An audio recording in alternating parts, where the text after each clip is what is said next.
जय हिंद बच्चों, स्वागत है आपका बाबा गणित वाला चैनल पर। बच्चों, कल आपकी एग्जाम है, इसलिए मैं ये वीडियो लेकर आया हूँ जिसमें हम चैप्टर वाइज जितने भी चैप्टर है उसके सारे ऑब्जेक्टिव आज कवर करने वाले हैं। और एक ही वीडियो में, एक या दो वीडियो में हम सारे ऑब्जेक्टिव कवर कर देंगे ताकि कल जो परसों आपको एग्जाम होने वाली है वो आपके लिए कोई प्रॉब्लम ना कर सके। तो अगर इस वीडियो पर नए हैं तो चैनल को लाइक करें, शेयर करें, सब्सक्राइब करें। चलते हैं, स्टार्ट करते हैं। हमारा चैप्टर 1 है कौन सा? Rational number. और रेशनल नंबर में सबसे पहले हम क्या देखने वाले हैं? ऑब्जेक्टिव। तो देखिए बच्चों, यहाँ पर पूछा गया है which is not a rational number. Not rational number कौन नहीं है? तो मैं बच्चों बात बता दूं कि जो रूट के अंदर जितने भी नंबर होते हैं, स्पेशली रूट के अंदर अगर प्राइम नंबर आ रहे हैं तो वो सारे क्या हो जाएंगे? Irrational number. तो यहाँ पर ऑप्शन नंबर डी कौन सा होगा? करेक्ट होगा, क्योंकि 5/7 तो पी बाई क्यू की फॉर्म में हो गया, ये भी पी बाई क्यू की फॉर्म में है क्योंकि डिवाइड में 1 है, और ये भी पी बाई क्यू की फॉर्म में 1 है। तो इसका मतलब कि कौन रेशनल नंबर नहीं है? इसका मतलब इरेशनल होगा, तो रूट 2 हमारे पास इरेशनल होगा। अगला है एडिटिव इनवर्स। बेटा याद रखना, एडिटिव इनवर्स का मतलब होता है कि अगर कोई नंबर प्लस का है तो उसका एडिटिव इनवर्स माइनस का होगा, और अगर कोई माइनस का है तो उसका एडिटिव इनवर्स प्लस का होगा। तो यहाँ पर क्या है कि माइनस का 7/19 माइनस का है, तो प्लस का 7/19 कहाँ है? ए। तो करेक्ट ऑप्शन क्या हो जाएगा? ए हो जाएगा। ठीक है, एडिटिव इनवर्स कहते ही हैं कि अगर प्लस का है तो माइनस का, और माइनस का है तो प्लस का। ठीक है, अगला देखते हैं एडिटिव आइडेंटिटी। तो बेटा एडिटिव आइडेंटिटी किसको कहते हैं? जीरो को कहते हैं एडिटिव आइडेंटिटी। ठीक है, हमें कोई मतलब नहीं है नंबर क्या दिया हुआ है, बट क्या होना चाहिए? जीरो को ही हम क्या कहते हैं? Additive identity. तो यहाँ पर करेक्ट ऑप्शन हो जाएगा सी हो जाएगा। ठीक है, मल्टीप्लिकेटिव आइडेंटिटी याद रखना, मल्टीप्लिकेटिव आइडेंटिटी होता है 1। ठीक है, किसी भी इसका मल्टीप्लिकेटिव आइडेंटिटी 1 होगा, मतलब बी ऑप्शन करेक्ट है। अब under which property A plus B plus C, तो बेटा ये कौन सी प्रॉपर्टी है? डिस्ट्रीब्यूटिव प्रॉपर्टी है। डिस्ट्रीब्यूट कर रहा है, देखो ए को बी को दे रहा है, फिर ए सी को दे रहा है, ए बी और ए सी, तो ये ट्रू है। और ये कौन सी प्रॉपर्टी है? डिस्ट्रीब्यूटिव प्रॉपर्टी है। Multiplicative identity, multiplicative identity for rational number तो मैंने आपको बता ही दिया है कि कितनी भी बार पूछे, मल्टीप्लिकेटिव आइडेंटिटी 1 होता है। ठीक है, मल्टीप्लिकेटिव आइडेंटिटी क्या होता है? 1 होता है। अगली चीज, under which property following is true, तो बेटा ये होता है मल्टीप्लिकेटिव एसोसिएटिविटी।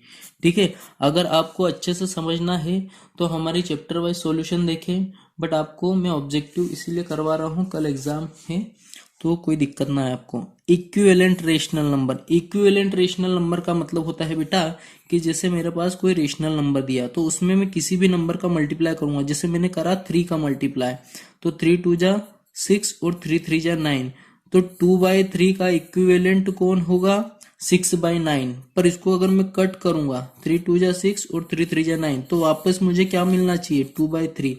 तो अब मैं इन सबको डिवाइड करके देखता हूं, जिसमें मुझे 2/3 प्राप्त होगा वो हमारा क्या हो जाएगा? Equivalent rational number. तो देखो ये तो कट नहीं सकता, ये भी नहीं कट सकता क्योंकि 4 और 9 ऑड नंबर है।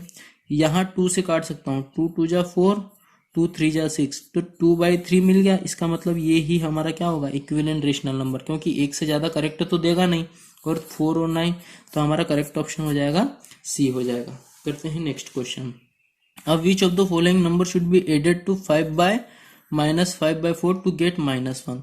अब मुझे क्या करना है कि -5/4 में मैं ऐसा कौन सा नंबर ऐड करूं? मान लो मैं x ऐड करता हूं तो मुझे क्या मिलता है? -1 मिलता है।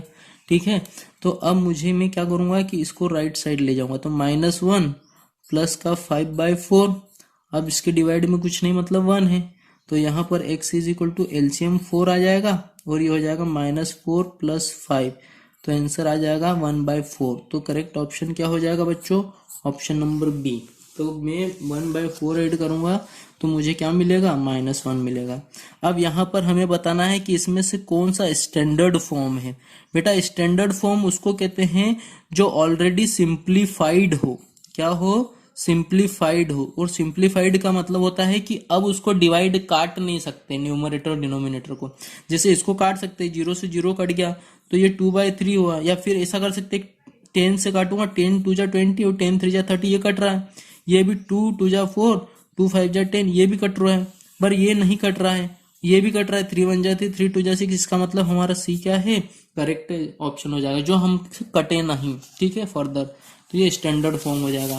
करते हैं नेक्स्ट क्वेश्चन। अब देखिए बच्चों, यहाँ पर हमें कहा है कि विच of the following is rational number lie between 2/3 and, अब इन दोनों के बीच में कौन सा रेशनल नंबर लाई करता है। ठीक है, तो उसके लिए मुझे क्या करना पड़ेगा, पेन कॉपी का यूज करना पड़ेगा। देखो यहाँ पर हमें क्या दिया गया है कि 2/3 और 3/5, तो एक फॉर्मूला है a+b डिवाइडेड बाय 2।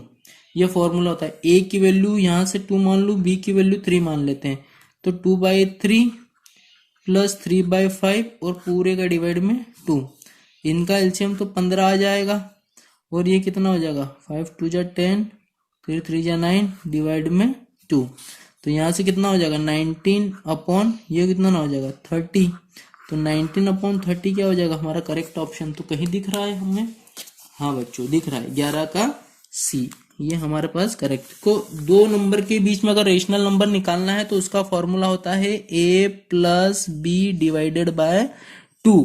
अब मैंने पूरे a किसको मान लिया, 2/3 को मान लिया है, और b किसको मान लिया, 3/5 को मान लिया। ठीक है, नेक्स्ट क्वेश्चन करते हैं।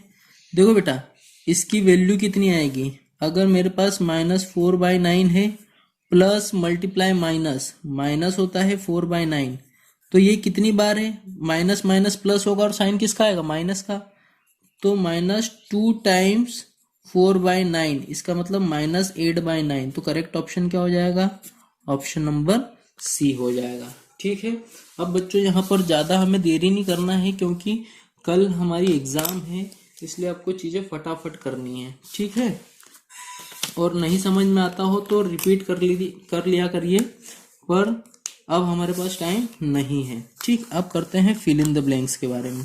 तो rational number additive identity for rational, तो भाई एडिटिव आइडेंटिटी तो 0 होता है, तो यहाँ क्या लिखेंगे, 0 0। ठीक है, for integer subtraction is, subtraction क्या कैसा होता है, क्लोज्ड होता है। ठीक है, किसी भी चीज को a - b करता हूं तो ये प्रॉपर्टी क्या होती है, क्लोजर प्रॉपर्टी होती है। ठीक है, अब देख, the idea help the found rational number between 2 rational number. भाई देखो, अभी मैंने आपको बताया ना कि 2 रेशनल नंबर के बीच में रेशनल नंबर फाइंड करना, तो ये एक तरीके से क्या है, मीन है, मीन मीन मीन किसको कहते हैं, 2 नंबर का एवरेज निकालना। तो यहाँ क्या आ जाएगा, आइडिया ऑफ मीन, मीन से हमें क्या मिल जाएगा, रेशनल नंबर मिल जाएगा।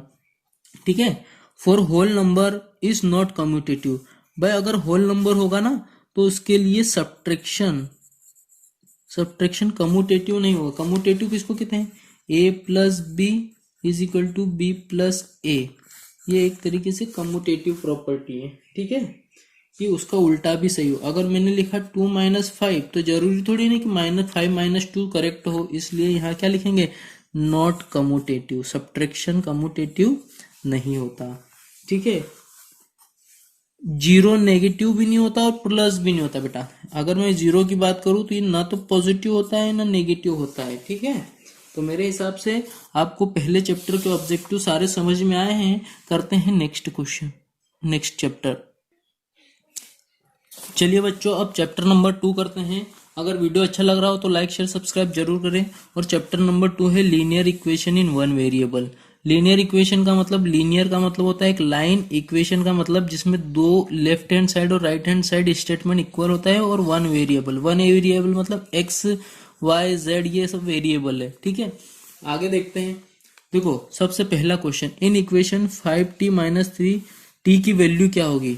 तो देखो अगर मैं लिखता हूं 5t - 3 is equal to 3t - 5, तो लेफ्ट साइड में क्या कर दूं, 3 को ले आऊं, और ये लेफ्ट वाला राइट में जाएगा तो -5, तो यहां से कितना हो जाएगा 2t इज इक्वल टू -2, तो t की वैल्यू कितनी आ जाएगी, -1 आ जाएगी।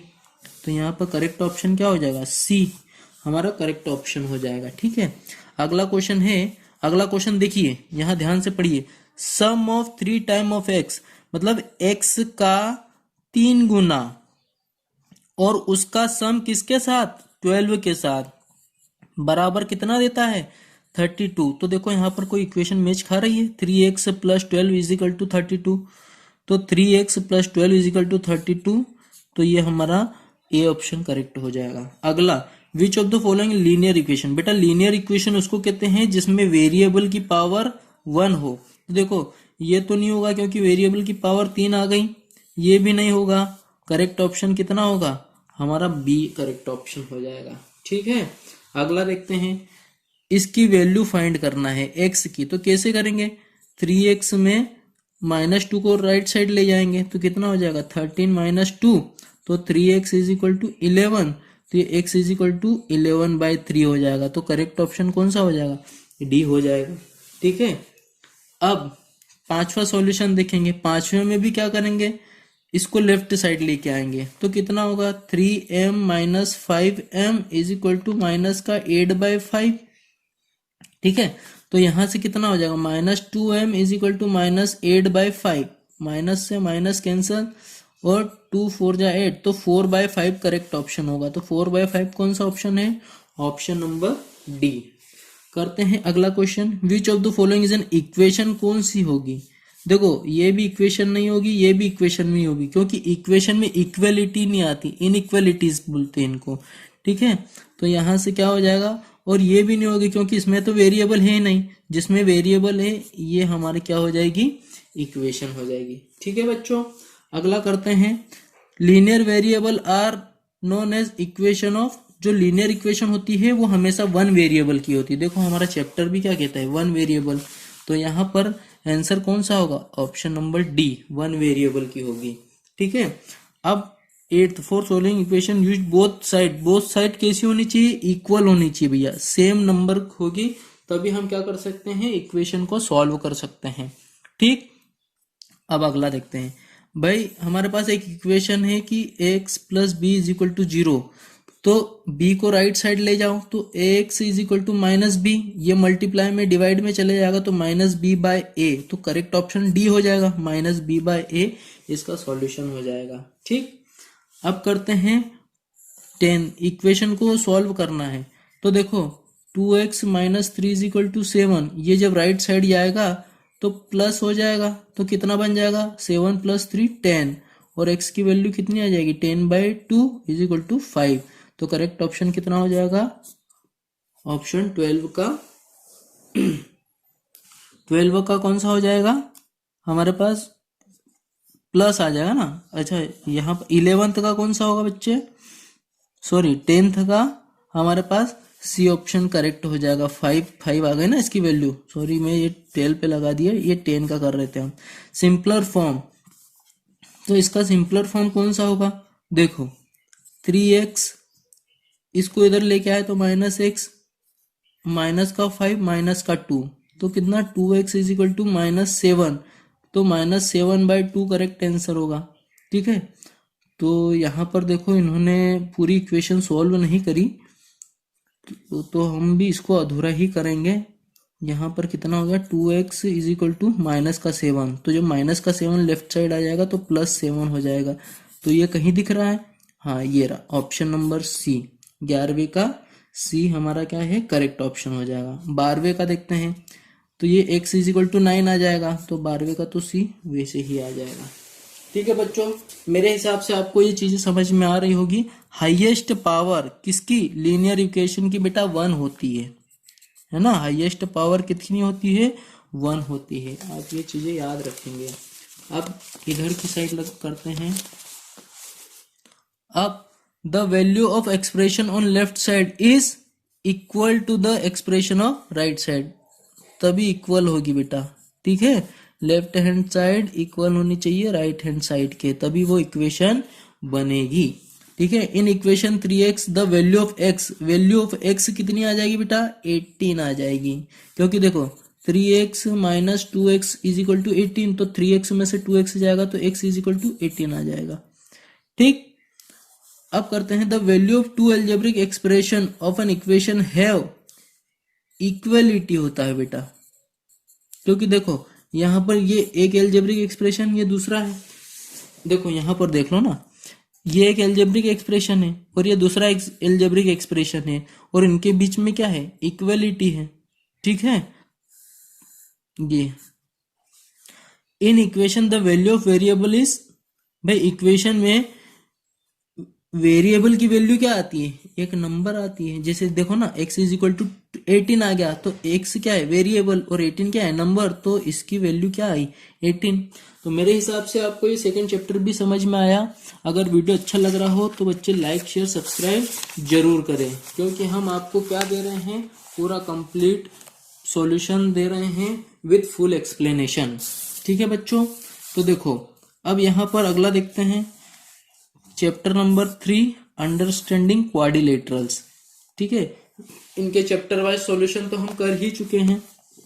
देखो सबसे पहला कि डायगोनल ऑफ क्वाड्रिलेटरल, वो क्वाड्रिलेटरल जिसके डायगोनल बाइसेक्ट करते हैं, कहां पर, राइट एंगल पर। तो बेटा देखो ये रोम्बस है, तो ये रोम्बस एक दूसरे को 90 डिग्री पे बाइसेक्ट करेंगे, तो यहाँ पर करेक्ट ऑप्शन क्या आ जाएगा, रोम्बस के डायगोनल हमेशा बाइसेक्ट करते हैं 180 डिग्री पे। पैरेललोग्राम के अपोजिट साइड कैसी होती है भैया, पैरेललोग्राम की अपोजिट साइड इक्वल भी होती है और पैरेलल भी होती है, तो यहाँ पर सी ऑप्शन आएगा, इक्वल और पैरेलल। एक काइट है भैया, देखो ये काइट होता है, काइट मतलब एक तरीके से पतंग, तो देखो ये इक्वल है, ये इक्वल है। ठीक है, और एक दूसरे को परपेंडिकुलर बाइसेक्ट कर रहे हैं। ठीक है, और एंगल बी और डी इक्वल है, बाकी ए और सी इक्वल नहीं है, तो यहाँ पर इसके ऑल ऑप्शन क्या आ जाएंगे, करेक्ट आ जाएंगे। ठीक है, अगला the sum of interior angle, बेटा इंटीरियर एंगल बोला है किसका, क्वाड्रिलेटरल का, हमेशा 360 डिग्री होता है। याद रखना, मान लो ये क्वाड्रिलेटरल है तो इसके सारे ये इंटीरियर एंगल हो जाएंगे, तो इनका सम कितना होता है, हमेशा 360 डिग्री होता है। ठीक, अगला each external angle, external angle का फॉर्मूला क्या होगा, 360 upon number of side, 360 upon number of side इसका क्या होगा, करेक्ट ऑप्शन होगा। अगला छठा देखो, ऑक्टागोन, ऑक्टा मतलब 8 होता है, तो जिसकी 8 साइड होती है उसको ऑक्टागोन कहते हैं, तो यहाँ करेक्ट ऑप्शन क्या आ जाएगा, 8 आ जाएगा। Interior angle of an set, regular polygon की इंटीरियर एंगल का फॉर्मूला होता है बेटा n-2 इंटू 180 अपॉन n, ये फॉर्मूला होता है n-2 मल्टीप्लाई 180 अपॉन n, किसका फॉर्मूला होता है, इंटीरियर एंगल का। ठीक है, मेरे हिसाब से बात समझ में आ गई। चलते हैं नेक्स्ट पेज की ओर। देखिए यहां पर 8वां है सम ऑफ इंटीरियर हेक्सागोन, हेक्सा मतलब 6, तो इसके इंटीरियर एंगल का सम होगा 720, कितना होगा बच्चे, 720 डिग्री होता है, क्योंकि यहाँ पर अगर फॉर्मूला में लिखेंगे n-2 इंटू 180 अपॉन n, तो सम, इसका टोटल सम कितना आएगा, 720 आता है। ठीक है, बात समझ में आ गई। Exterior angle of regular polygon is 30, exterior तो नंबर ऑफ साइड कितनी हो जाएगी, तो भैया देखो एक्सटीरियर एंगल का फॉर्मूला तो हमने यहाँ देखा था, कौन सा फॉर्मूला है, ये रहा। अब उनने एक्सटीरियर एंगल की वैल्यू कितनी दी है, 30, और equal to 360 upon number of side, इसको क्रॉस मल्टीप्लाई करो तो 360 अपॉन 30, तो ये 12 आ जाएगा, तो करेक्ट ऑप्शन क्या हो जाएगा इसमें, करेक्ट ऑप्शन हो जाएगा 12। ठीक, sum of measure of exterior angle, exterior angle का सम बच्चे हमेशा होता है 360 डिग्री। ठीक है, एक्सटीरियर एंगल का सम किसी भी पॉलीगन का हमेशा कितना होता है, 360। एक्सटीरियर एंगल किसी को नहीं पता तो मान लो कि बेटा ये हमारे पास क्या है, पॉलीगन है, तो इसके एक्सटीरियर, ये तो एक्सटीरियर एंगल कौन से होंगे, ये बाहर के एंगल होंगे, ये एक्सटीरियर एंगल होते हैं, और इनका हमेशा कितने भी एक्सटीरियर एंगल हो उनका हमेशा सम कितना होगा, 360 डिग्री। ये याद रखिए, प्रॉपर्टी याद रखने लायक। ठीक, करते हैं नेक्स्ट। अब देखो जो सिंपल क्लोज्ड कर्व है, जो लाइन सेगमेंट से मिलकर बनता है, उसको कहते हैं पॉलीगन। क्या कहते हैं बेटा, पॉलीगन कहते हैं। The sum of measure of external angle of polygon is, अभी बताया कि जो sum of external angle polygon का कितना होता है 360 डिग्री होता है, ठीक है। Opposite angle of parallelogram equal होता है और adjacent angle of parallelogram are supplementary होता है। जिसने वो वीडियो लॉन्ग पूरी कंप्लीट बेसिक नहीं देखी कृपया देख ले, उसमें मैंने बताया था कि ये पैरेललोग्राम है और ये दोनों एडजेसेंट एंगल है, तो इन दोनों का सम मान लो a प्लस बी कितना होगा 180 डिग्री, और जिसका सम 180 डिग्री होता है उसको कहता हूँ सप्लीमेंट्री एंगल। अब यहाँ the diagonal of square bisect one another at right angle, right angle बोल सकते हैं या 90 डिग्री बोल सकते हैं, जो राइट एंगल पे कट करता है, ठीक है। अब अगला number of side of regular polygon is, अब नंबर ऑफ पॉलीगॉन का फॉर्मूला क्या होता है 360 अपॉन एक्सटीरियर एंगल, ये रहा फॉर्मूला 360 अपॉन एक्सटीरियर एंगल। तो मेरे हिसाब से आपको तीसरा चैप्टर भी समझ में आ गया होगा। अब करते हैं हम इसका नेक्स्ट चैप्टर। चलिए बच्चों, अब हम बढ़ते हैं चैप्टर नंबर 4 की ओर, जो कौन सा है डेटा हैंडलिंग। बच्चों इसमें मैं क्या करूंगा, आपको बेसिक के साथ साथ में ये यहाँ पर हम सही ऑप्शन भी देखेंगे और मल्टीपल चॉइस क्वेश्चन भी सॉल्व करेंगे। तो सबसे पहला क्वेश्चन आ रहा है the probability of getting number 3 in single throw of die. देखो बच्चों हमारे पास ये डाई होता है और डाई में होते हैं 6 अंक, कौन कौन से 1 2 3 4 5 6। इसका मतलब टोटल रिजल्ट कितने होते हैं 6 होते हैं। जब एक बार में डाई फेंकूंगा तो कोई सा भी नंबर आ सकता है और आएगा कहां पर, यहाँ टॉप पर। तो जो भी टॉप पर आता है वो नंबर हम कंसीडर करते हैं। तो देखो अगर मैंने डाई फेंकी और इसके ऊपर आ गया कौन सा नंबर 3, तो 3 कितनी बार आ रहा है, एक बार आ रहा है। तो 3 की प्रोबेबिलिटी क्या हो जाएगी, टोटल कितना है 6 और 3 कितनी बार आ रहा है 1 बार, तो 1/6 हमारे पास क्या हो जाएगा, करेक्ट ऑप्शन हो जाएगा इसका, ठीक है। तो प्रोबेबिलिटी किसी की भी नंबर की अगर जैसे पूछा है 3 की पूछी, 2 की पूछी, 1 की पूछी, 4 की पूछी, 5 की पूछी, 6 की पूछी, तो एक बार थ्रो करने पर 1/6 इनकी प्रोबेबिलिटी आएगी, ठीक है। करते हैं इसका next question. When coin is tossed then probability of getting head. अब बच्चों ध्यान से सुनना, एक सिक्का है ना, एक सिक्का है तो एक सिक्के के दो पहलू होते हैं, एक होता है हेड, एक होता है टेल। तो इसका मतलब टोटल रिजल्ट कितने हैं इसके पास, 2 है। अब मैं सिक्का उछालूंगा तो हो सकता है हेड भी आ जाए, अगर मैं सिक्का उछाला तो हो सकता है पॉसिबली टेल भी आ जाए। तो देखो अगर हमें कहा जाए कि हेड आने की प्रोबेबिलिटी, अगर एक सिक्का उछाल रहे हैं तो हेड आने की प्रोबेबिलिटी कितनी है भाई, टोटल 2 थे उसमें से हेड एक बार आ सकता है, तो 1/2 आने की प्रोबेबिलिटी हेड की है। अगर टेल का पूछा जाए तो भैया 2 रिजल्ट है उसमें से टेल की आने की प्रोबेबिलिटी 1/2 हो जाएगी। इसका मतलब हेड की प्रोबेबिलिटी भी 1/2 है और टेल की प्रोबेबिलिटी भी 1/2 है। बस शर्त यह है कि सिक्का एक होना चाहिए और एक बार उछालना चाहिए, ठीक है। तो यहाँ पर हमें हेड की प्रोबेबिलिटी क्या मिल जाएगी, 1/2 मिल जाएगी। अगला देखते हैं, अगला क्या है बच्चों, अगला ये है कि इंफॉर्मेशन बार ग्राफ में प्रोपोर्शनल होता है किसका, भाई लेंथ ऑफ द बार का। ये होता क्या है तो जरा समझ लेते हैं।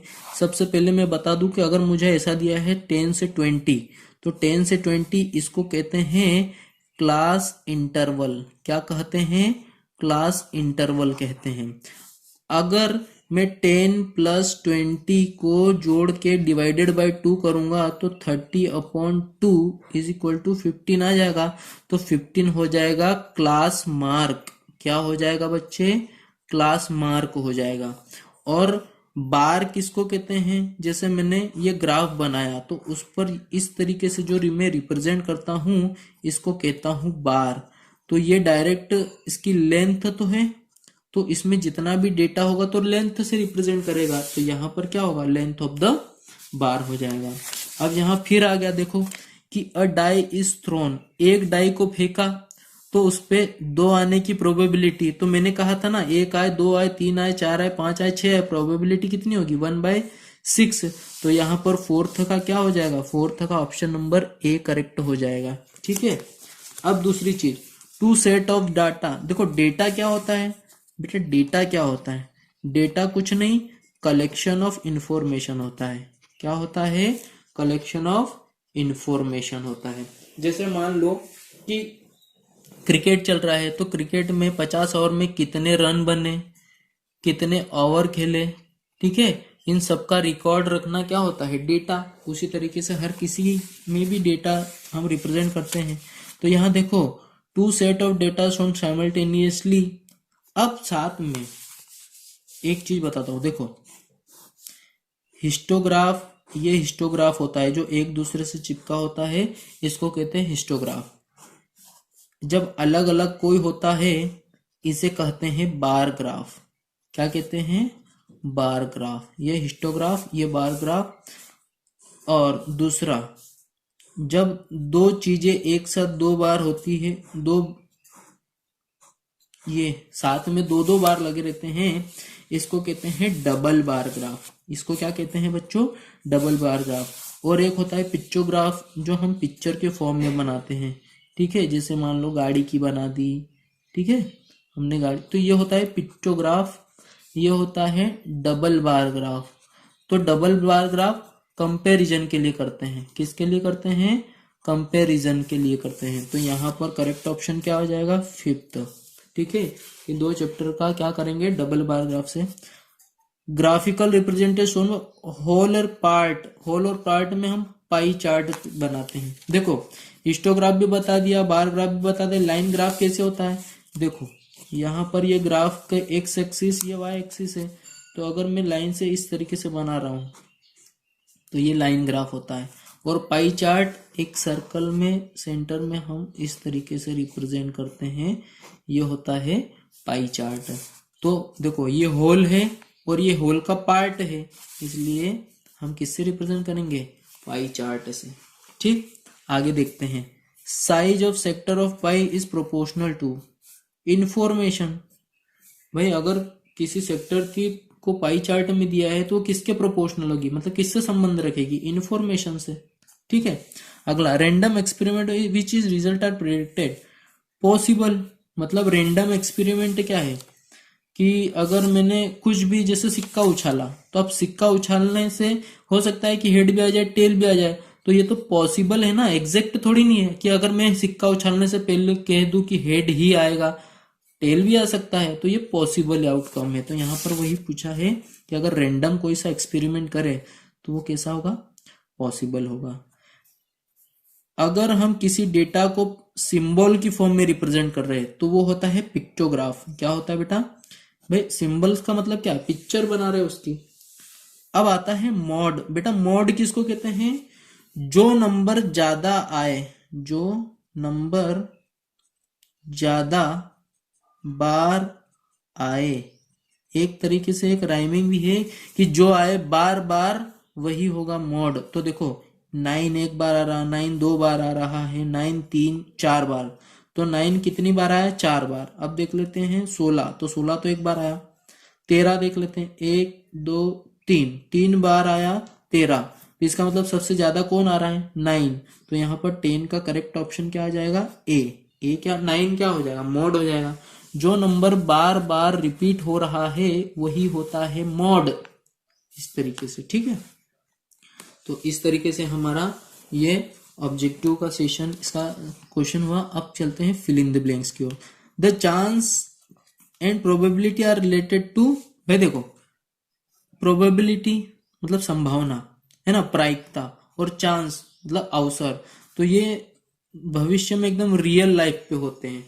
अरे कहते हैं ना, अरे बाल बाल बचे, या फिर हम कहते हैं कि अरे यार ऐसा होता तो मैं ऐसा कर लेता। तो ये क्या है, पॉसिबिलिटीज है। The information collected for specified aim is called data. मैंने कहा था ना कि डेटा क्या होता है, इंफॉर्मेशन का कलेक्शन होता है। क्या होता है, इंफॉर्मेशन का कलेक्शन होता है, ठीक है। अब देखते हैं कि the value that appear most often. Most often का मतलब होता है बार बार आना। वो वैल्यू जो बार बार आ रही हो किसी डेटा में उसको कहते हैं मोड। अभी अपन ने डिस्कस किया, क्या कहते हैं, मोड कहते हैं।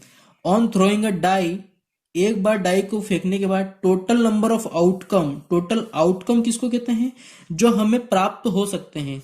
तो एक डाई में देखो, यहाँ पर एक डाई में टोटल कितने रिजल्ट हो सकते हैं, 6।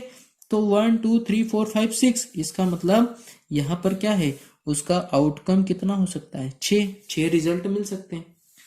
Relationship between whole and part, भाई होल और पार्ट का रिलेशन कौन बताता है, पाई चार्ट। कौन बताता है, पाई चार्ट बताता है, ठीक है। ऑन टॉसिंग अ कॉइन, सिक्के को उछालने के बाद टेल की प्रोबेबिलिटी मैंने बता दी 1/2, जब हेड की बताई थी आपको। मेरे हिसाब से आपको वीडियो अच्छा लग रहा हो तो प्लीज लाइक करें, शेयर करें और सब्सक्राइब करना ना भूलें, क्योंकि अगली बार हम 9th में इसका फुल कोर्स सिलेबस लेने जा रहे हैं। तो हमसे जुड़े रहें और कमेंट जरूर करें कि आपका पेपर कैसा गया। करते हैं नेक्स्ट लेक्चर में इसी के आगे के क्वेश्चन। जब तक के लिए जय हिंद।